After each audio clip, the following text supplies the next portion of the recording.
विविध मागण्यांबाबत विकास लहाने यांचे दुसऱ्यांदा आमरण उपोषण, प्रशासनाचा ढिसाळ कारभार। विविध मागण्यांसाठी ऑगस्ट महिन्यात विकास लहाने यांनी 11 दिवस आमरण उपोषण केले होते।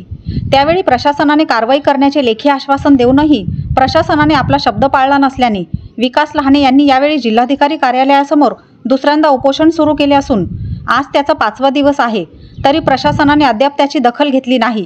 त्यामुळे दलित समाजात तीव्र नाराजी व्यक्त करण्यात येत आहे। विकास लहाने यांनी मागील महिन्यात दिनांक 5 ऑगस्ट 2024 रोजी डॉक्टर बाबासाहेब आंबेडकर पुतळा, मौजे वंजार तालुका जिल्हा जालना येथे आमरण उपोषणास बसले होते।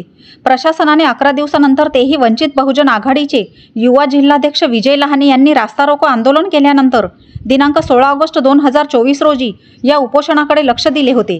त्यावेळी आपल्या मागण्याचा पाठपुरावा हा शासनाकडे करण्यात येईल याबाबत लेखी हमी देऊन आमरण उपोषण प्रशासनाने सोडविले होते। परंतु या मागण्यासंदर्भात प्रशासकीय स्तरावर काहीच कारवाई करण्यात आली नाही। माहिती मागूनही प्रशासकीय स्तरावरून कोणतीच माहिती मिळाली नसल्याने दिनांक 19 सप्टेंबर 2024 रोजी सायंकाळी 5 वाजता विकास लहाने यांनी आमरण उपोषण सुरू केले आहे। आज उपोषणाचा 5वा दिवस असून देखील प्रशासनाने त्याची दखल घेतली नाही। विकास लहाने यांच्या निवेदनामध्ये SC ST वर्गीकरण व क्रीमी लेअरची अट रद्द करणे, महात्मा फुले, सावित्रीबाई फुले, डॉक्टर अण्णाभाऊ साठे या महान समाजसुधारकांना भारतरत्न देणे, ग्रामीण भागातील रहिवासी यांना रमाई घरकुल व पंतप्रधान आवास योजनामधील योजनेचे अनुदान 5 लाखापर्यंत करण्यात यावे, प्रत्येक क्षेत्रातील पहिली ते उच्च शिक्षण मोफत करावे, शेतकऱ्यांना कर्जमाफी सन 2023-24 पर्यंत देणे यासह विविध मागण्या विकास लहाने यांनी केल्या आहे। प्रशासन याची कितपत दखल घेईल याकडे सर्वांचे लक्ष लागले आहे। यावेळी डॉक्टर शिवाजी लहाने, ॲडव्होकेट पारखे, आनंद म्हस्के, प्रमोद खरात, खरात आनंद, म्हस्के राहुल, खरात शिंदे, प्रवीण खरात, दादाराव लहाने यांची उपस्थिती होती। जय भीम, नमो बुद्धाय। मी प्रतिष्ठित आंबेडकरी समाजाच्या वतीने महाराष्ट्र सरकारच्या विरोधात समाज हिताच्या मागण्या घेऊन आमरण उपोषणाला बसलो आहे। आज माझा उपोषणाचा 5वा दिवस आहे। माझी पहिली मागणी अशी आहे की SC STचं वर्गीकरण आणि क्रिमिनलची अट रद्द करावी, गायरानधारक शेतकऱ्याच्या ताब्यात असलेल्या जमिनी यांना त्याचा 7/12 देण्यात यावा।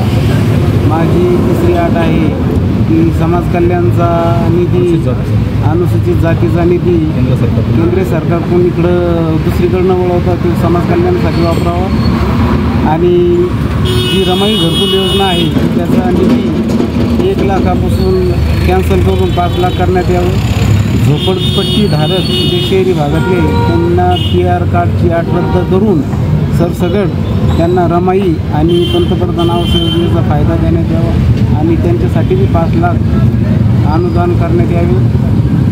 आमच्या जालना येथील जे मोतीबाग तलाव आहे तिथे जी प्रलंबित भगवान बुद्धाची मूर्ती बसवण्याची प्रलंबित जी मागणी आहे ती पूर्ण करून समाजाला योग्य ते न्याय द्यावा आणि दादर रेल्वे स्टेशनचं नामकरण चैत्यभूमी डॉक्टर बाबासाहेब आंबेडकर या नावाने करावे। भीमा कोरेगाव येथील जे भीमसैनिकावर गुन्हे दाखल आहे ते तात्काळ मागे घेण्यात यावे। नागपूर येथील जे आंदोलक भीमसैनिक आहेत त्यांच्यावरचे गुन्हे मागे घेण्यात यावे। आमच्या संभाजीनगर जिल्ह्यातील जे विमानतळ आहे तेथे तथागत भगवान बुद्धाचे नाव देण्यात यावे। अशा विविध मागण्या घेऊन मी जिल्हाधिकारी कार्यालयासमोर आमरण उपोषणाला बसलेलो आहे आणि त्यासाठी एक उच्चस्तरीय महाराष्ट्र राज्य सरकारने एक समिती गठीत करून आम्हाला न्याय देण्यात यावा।